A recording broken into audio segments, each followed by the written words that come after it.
De fato, você acredita que o seu animal de estimação te entende, o seu cachorro, o seu gato?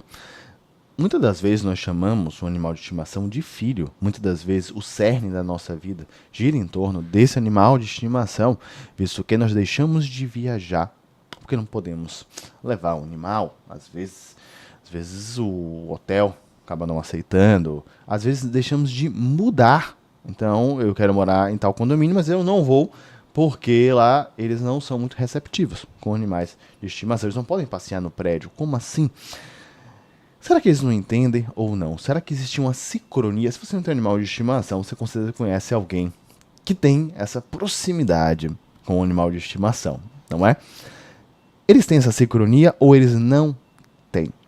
Esse livro nada mais será como antes, do Nicoleles. Ele tem como o cerne. Nicoleles é um médico e assim é um neurocientista, se eu não me engano. Nicoleles, ele assim, ele é o expoente que temos no Brasil em relação à divulgação científica, pensando na parte de neurociência. Ele trabalhou a vida inteira nos Estados Unidos. Foi ele, ali na Copa de 2014, que acabou no primeiro jogo da Copa de 2014, que foi 2014 foi no Brasil, que ele acabou conseguindo colocar um tetraplégico, se eu não me engano, chutar uma bola. A bola de partida. Foram só 30 segundos, talvez você não se lembre disso, mas o fato é que isso acabou sendo repercutido mundialmente, porque como esse tetraplégico, ou algo nesse sentido, ele acabou conseguindo se locomover. Independente se ele é tetraplégico ou é paraplégico, ele tem uma dificuldade de tomar a bola, você concorda comigo? Se eu não me engano, era tetraplégico. De qualquer maneira, ele conseguiu fazer esse movimento e isso chamou a atenção do mundo inteiro. Ele estava desenvolvendo uma tecnologia. Hoje em dia, as pessoas que estavam trabalhando com ele junto na universidade, elas acabaram saindo e foram um dos fundadores da Neuralink, que no futuro o Elon Musk acabou comprando, até por isso eles têm essa rixa. Esse romance de Nicoleles, ele não fica falando de forma técnica, é um romance. Só que ele utiliza alguns termos técnicos. E o termo técnico que acaba girando em torno desse romance é a BrainNet.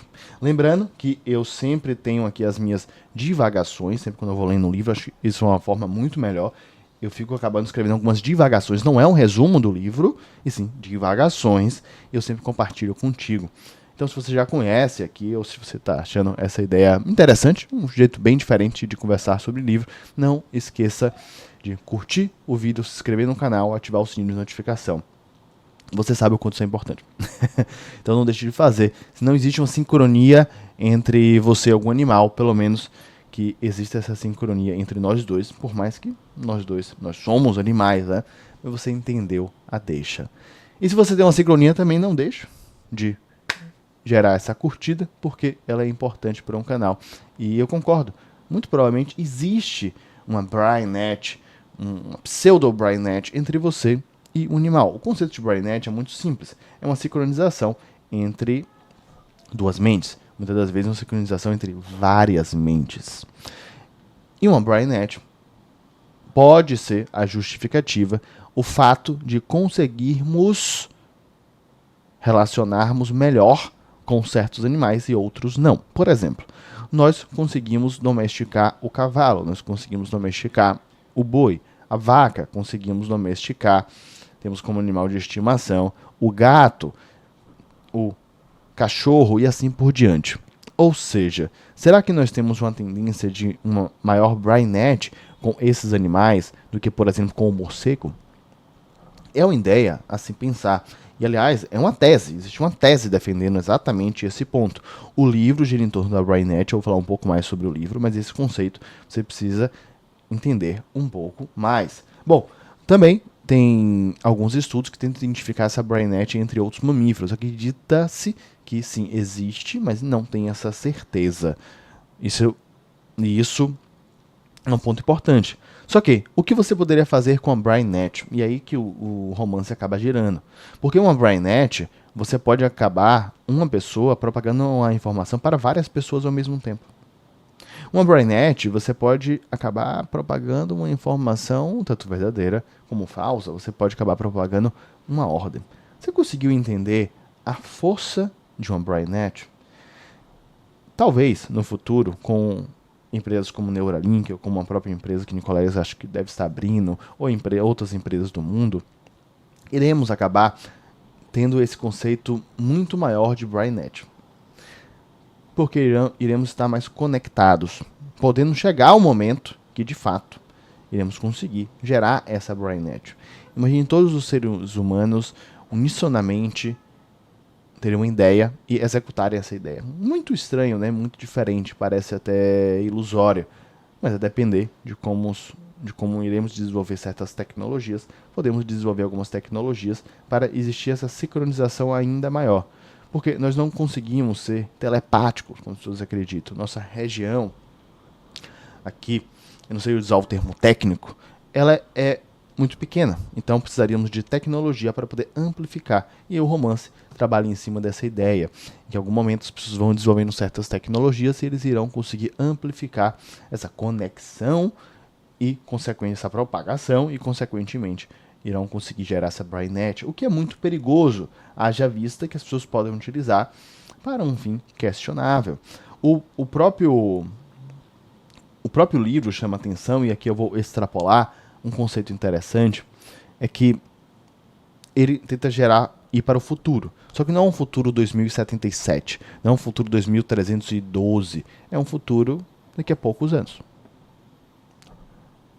Ou seja, Nicoleles está dizendo que daqui a poucos anos nós iremos já sofrer bastante com esse conceito de BrainNet. Não necessariamente já chegaremos lá, mas com esse conceito.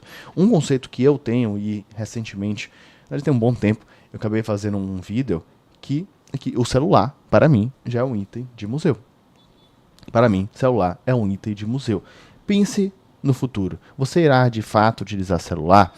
No próprio livro, que ele não fala em muitos anos na frente, mas 10, 15 anos na frente, algo próximo disso, algumas coisas já são obsoletas. No próprio livro, certas ideias que nós temos hoje em dia, elas já foram implementadas. Eu vejo muitas pessoas, assim, uns 3, 4 anos atrás, muitas pessoas baixavam um aplicativo no celular que é para cada passo que você vai acabar dando, você irá acabar ganhando uma moeda, uma criptomoeda. Depois você irá trocar essa criptomoeda por dinheiro. No final você tem que dar muito passo para poder ganhar um dinheiro irrisório. Então você ganha basicamente nada. Só que no futuro, muitas pessoas podem acabar utilizando isso como uma estratégia de renda extra, por mais que o valor seja muito pequeno. Elas irão acabar ficar dependentes. E você poderá utilizar outras estratégias para que as pessoas fiquem ainda mais dependentes dessas tecnologias. O grande ponto é que o celular, ele já é um item de museu. Por quê? Porque nós não iremos precisar dele no futuro. Imagine que antes do telefone fixo, as pessoas só enviavam cartas, e se você falasse que a carta era um item de museu, as pessoas não iriam acreditar. No final, ela se tornou um item de museu. No telefone fixo, ninguém iria acreditar que iria existir telefone móvel. E existiram os telefones móveis, e o telefone móvel, aquela velha frase da Nokia, em que o iPhone não levaria a lugar nenhum, porque não tinha teclado. Se não me engano, foi a Nokia era dona da... Qual é o nome daquele celular que ficou muito famoso com executivos? Eu me esqueci, se você se lembrar. Você deixa aqui nos comentários. Começa BlackBerry. O BlackBerry. Deixa nos comentários se você já usou um BlackBerry. Se você não precisa ser da sua época, mas se você já usou um BlackBerry. Se você já pegou aqueles primeiros iPhones. Ou se você já adentrou no mundo do iPhone quando o iPhone estava no 5, no 6, no 7, algo nesse sentido. Deixa sua impressão, sua experiência. Você iria imaginar que na época do BlackBerry as pessoas iriam ter um iPhone sem nenhum teclado? Não. Agora, na época do iPhone, na época do celular, você iria imaginar que as pessoas irão ficar sem celular no futuro? E provavelmente sim. Imagine esses dispositivos como Neuralink, dispositivos similares. Você utilizar algum chip aqui no ouvido, pronto. Você já consegue visualizar tudo o que você quer. Com inteligência artificial, amplifica, só precisa de um item móvel, um item fixo. A grande verdade é que nós já somos ciborgue. Se parar para pensar, nós já somos homem-máquina, cérebro-máquina. Nós não conseguimos viver mais sem o celular. O seu corpo, ele já entende o celular como uma extensão de você mesmo. uma extensão de si.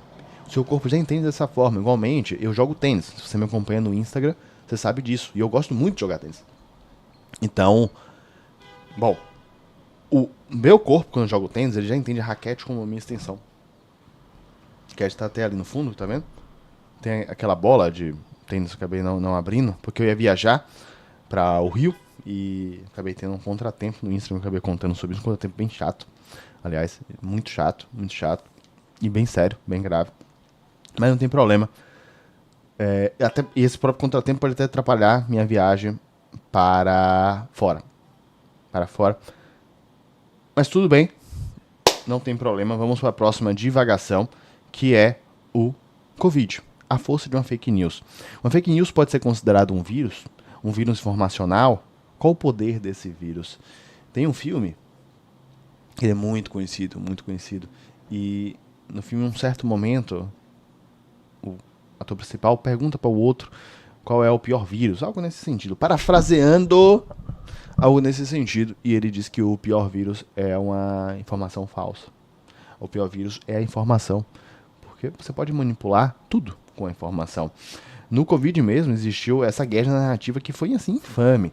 Misturou política, segurança, economia, ciência, tudo em um bolo só. O que não tem sentido algum. A gente olha agora recentemente, eu vou falar de uma história no passado que o próprio livro acaba chamando a atenção, a gente olha agora recentemente a guerra do Irã. Não estamos mais acostumados com guerras. O primeiro a perder da guerra não é um lado ou o outro, e sim a verdade. Guerras são guerras de narrativa, elas sempre foram. Sempre foram assim. A gente observa essa guerra do Irã contra os Estados Unidos, é uma guerra de narrativa. Todo instante alguém acaba dizendo que tem uma vantagem sobre o outro. Nós só iremos saber quem de fato ganhou essa guerra no futuro. Sempre assim. Toda guerra, não estamos mais acostumados, eu sei disso, mas toda guerra só iremos saber quem ganhou no futuro. Daqui a 5, 10 anos entenderemos, opa, e foi esse lado que acabou ganhando. Agora, é só guerra de narrativa, é bravata, quem grita mais alto. E o próprio livro chama a atenção de que essas fake news, essas guerras de narrativa, elas existem desde sempre. No próprio livro aqui fala da Batalha de Kadesh. Não sei se pronuncia dessa forma. Foi Ramsés II, 1274 a.C. O Ramsés II, ele tentou defender a sua região ali da Síria. E aí você fala, pô, mas esse livro você não falou que ele se passava 10, 15 anos na frente? Sim, mas será observado no livro que parece que as pessoas fazem viagens ao longo do tempo. Então você acaba aprendendo bastante sobre história. Isso é bem legal, é um romance leve. Nicoleles, ele escreve muito bem. Nicoleles é muito inteligente. Então provavelmente você irá gostar. E assim, se você gosta de ler, são 500 páginas. Não tem livros de 1000 páginas. Pensa dessa forma. Então tá tudo bem, tá tudo bem. Só que Ramsés II foi defender sua região da Síria. Chegando lá, ele acabou não conseguindo defender essa região. Ele acabou voltando sem essa região dominada. E ele acabou gerando um marketing que, na verdade, eles concluíram o que eles foram fazer. Eles saíram vitoriosos. Só que isso não foi uma verdade.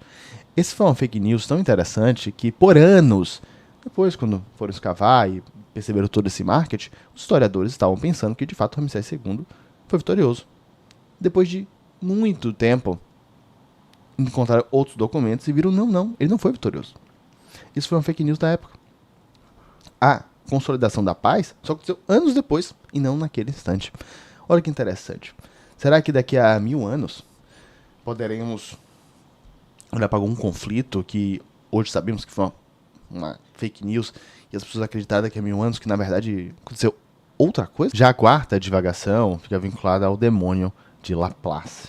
O demônio de Laplace é uma hipótese que, se algum ser ele tem a condição de identificar a posição e velocidade de todas as partículas, de tudo que existe no mundo, e consequentemente ele consegue prever a posição de todas as partículas no futuro, porque ele sabe onde estão todas as partículas, sabe a velocidade de todas, então ele sabe exatamente prever a localização de todas as partículas sempre para frente. Ele consegue prever o futuro, sabendo dessa forma, ele sabe o que irá acontecer no futuro, consequentemente, ele poderá manipular tudo que irá acontecer. É um conceito diferente, é um conceito que tem certas dúvidas, porque existe a física quântica e as coisas não são tão certas assim. De qualquer forma, um- uma inteligência que tem esse poder seria muito problemática. Muitas pessoas acabam entendendo que essa inteligência pode ser inteligência artificial. O demônio de Laplace é citado aqui no livro, diretamente e às vezes indiretamente. Será que alguém com tanto poder, gerando essa BrainNet, ele conseguirá comandar para onde nós iremos na sociedade? Nós lemos livros, olhamos séries na Netflix, em outras plataformas, e entendemos que o futuro, aparentemente, irá existir essa rixa, irá existir essa briga para quem irá comandar a maior inteligência de todas. E a busca geopolítica, estamos enveredando para esse lado. As Big Techs acabam participando dessa briga e por assim em diante. Tem até uma série... eu gosto mais de ver Apple, tá? Porque faz mais sentido pra mim. São os tipos de séries e filmes que eu mais gosto. Bem que tem alguns documentários na Netflix que são muito bons. Mas na Apple ele acaba tendo uma série... Eu não sei se o nome é Fundação, o nome da série. Que lá você consegue prever o que vai acontecer no futuro de forma macro. Ou seja, que é basicamente um demônio de Laplace, uma matemática. Você consegue prever desde que sejam eventos macros e não um micro. Então eu não sei se você irá comentar alguma coisa agora no vídeo ou não. Mas eu sei que, independentemente se você vai comentar ou não, alguém irá comentar pensando numa esfera de 100 anos. Compreende? Eu não sei se terá uma visualização ou não esse vídeo, mas numa esfera de 100 anos a probabilidade de que alguém visualize. Ou seja, eventos macros com grandes distâncias de tempo, você consegue acabar prevendo com muito mais facilidade. Esse é o conceito que tem no livro, ele acaba brincando bastante com isso. E agora, isso aqui é muito importante, que é a quinta divagação, que é a correlação do pico e mínimo solar com doenças. Esse dado me parece que é verídico, mas não necessariamente existe uma causalidade, causa e efeito. Existe uma correlação. Porém, o livro acaba brincando bastante com esse conceito. Eu acredito, de fato, que o Nicoleles tem isso como tese. Só não consegue provar, né? Eu, de fato, entendo que Nicoleles tem isso como tese. Até por isso, ele escreveu esse livro pensando no futuro meio próximo. Ele acabou demonstrando aqui no livro que isso aconteceu ali no Covid, acabou demonstrando que aconteceu com a gripe espanhola, acabou demonstrando com outras doenças um pouco mais micro, acabou demonstrando com certas decisões, povos mais doentes, conflitos maiores, com esse momento de pico e máximo da questão solar. Ou seja, será que tem alguma relação? Porque se você acaba ficando muito mais exposto, um povo fica muito mais exposto a essa condição, pode sim acabar existindo algum tipo de doenças e você pode ficar mais vulnerável e, consequentemente, pensando em grupo, isso pode acabar levando a algum conflito, alguma guerra, porque existe uma instabilidade maior naquele momento.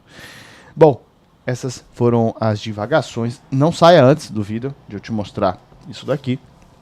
Tem esse livro também do Steve Jobs, que eu já fiz vídeo aqui do canal, então qualquer coisa você pode dar uma olhada nesse ou em outro, que você queira ver aqui do canal. Também não se esqueça de curtir o vídeo, se inscrever nesse canal, ativar o sininho de notificação. O meu nome, você já sabe, é Osmar Tanajura. Qualquer coisa me segue lá no Instagram. Tem vários links aqui embaixo, você pode dar uma olhada em outros canais que eu também tenho, que falam sobre outros assuntos, mercado financeiro e etc. O meu nome é Osmar Tanajura, se você já sabe. Um grande abraço e eu te vejo daqui a pouco.